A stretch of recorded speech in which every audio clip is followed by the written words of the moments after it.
കഴിഞ്ഞ തെരഞ്ഞെടുപ്പിൽ മധ്യ കേരളത്തിലും മൊത്തം UDF ഒരു തിരിച്ചടി ഉണ്ടായിട്ടുണ്ട്. കഴിഞ്ഞ ലോക്കൽ ബോഡി തെരഞ്ഞെടുപ്പ്. ആ ലോക്കൽ ബോഡി തെരഞ്ഞെടുപ്പിലെ രാഷ്ട്രീയ സാഹചര്യമല്ല ഇപ്പോഴത്തെ രാഷ്ട്രീയ സാഹചര്യം. അതിനുശേഷം ഇന്ത്യയിൽ ഒരുപാട് സ്ഥലത്ത് ഉപതെരഞ്ഞെടുപ്പുകൾ നടന്നു. മിക്കവാറും സ്ഥലത്ത് 90% സ്ഥലത്ത് പ്രതിപക്ഷം തോക്കിയാണുണ്ടായത്.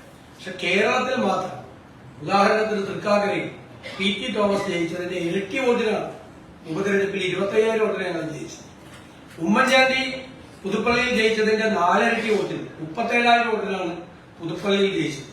പാലക്കാട് ഷാഫി പറമ്പിൽ ജയിച്ചതിന്റെ 5 ഇരട്ടി വോട്ടിനാണ് ഞങ്ങൾ ജയിച്ചത്.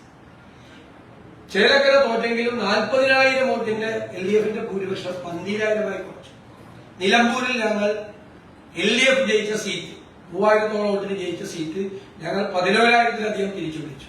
കഴിഞ്ഞ 4.5 വർഷക്കാലം ലോക്കൽ ബോഡിയിലേക്ക് നടന്ന എല്ലാ ഉപതെരഞ്ഞെടുപ്പുകളും മേൽക്കൈ UDFിലായി.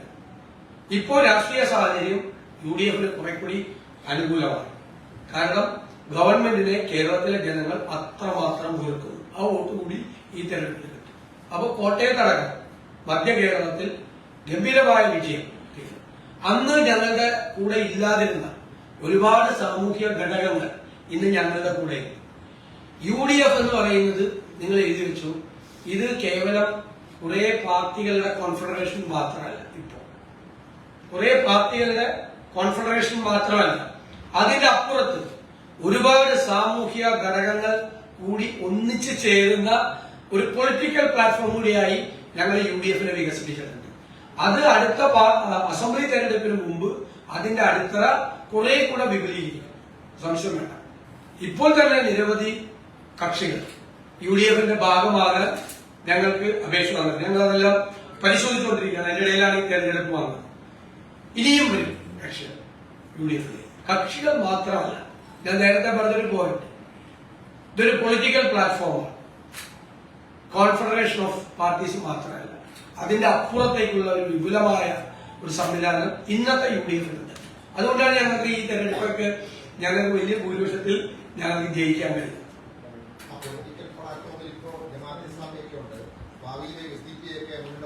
അതൊക്കെ പണ്ട് ജമാഅത്ത് ഇസ്ലാമിയായിട്ട് കൂട്ടുകൂടിയിരുന്നത് പണ്ട് CPM ആണ്.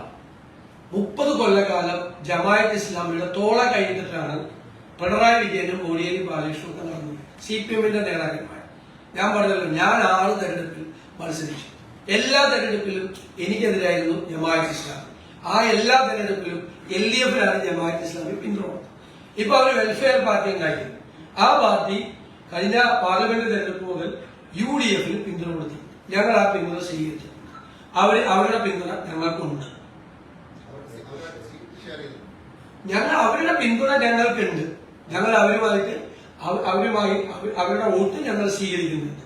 ഇനി ബാബറി മസ്ജിദ് തകർന്നപ്പോൾ കലാപം ഉണ്ടാകാതിരിക്കാൻ വേണ്ടി ഏറ്റവും ശക്തമായ ശബ്ദം കേരളത്തിൽ ഉയർത്തിയത് ഇന്ത്യൻ യൂണിയൻ മുസ്ലിം ലീഗാണ്. പാണക്കാട് മുഹമ്മദ് അലി ശിഹാബ് തങ്ങൾ ഉയർത്തി. അതായത് ഒരു സെക്യുലർ ശബ്ദം. അത് കേരളം പ്രത്യേകമായി എന്നും ചരിത്രത്തിൽ അടയാളപ്പെടുത്തി വെച്ചു. ലീഗ് അങ്ങനെ ചെയ്തത് തെറ്റാണ്, സംഘർഷം ഉണ്ടാക്കേണ്ടതായിരുന്നു എന്ന് പറഞ്ഞ് ലീഗിന് തീവ്രവാദം പോരാ എന്ന് പറഞ്ഞ് ലീഗിൽ നിന്ന് പിരിഞ്ഞുപോയ INL അവരെ ചേർത്ത് വിളിച്ചുകൊണ്ടാണ് പിണറായി വിജയൻ ഇപ്പൊ അധികാരത്തിലിരിക്കുന്നത്. അവരുടെ മന്ത്രി വരെ കേരളത്തിലുണ്ടായിരുന്നു.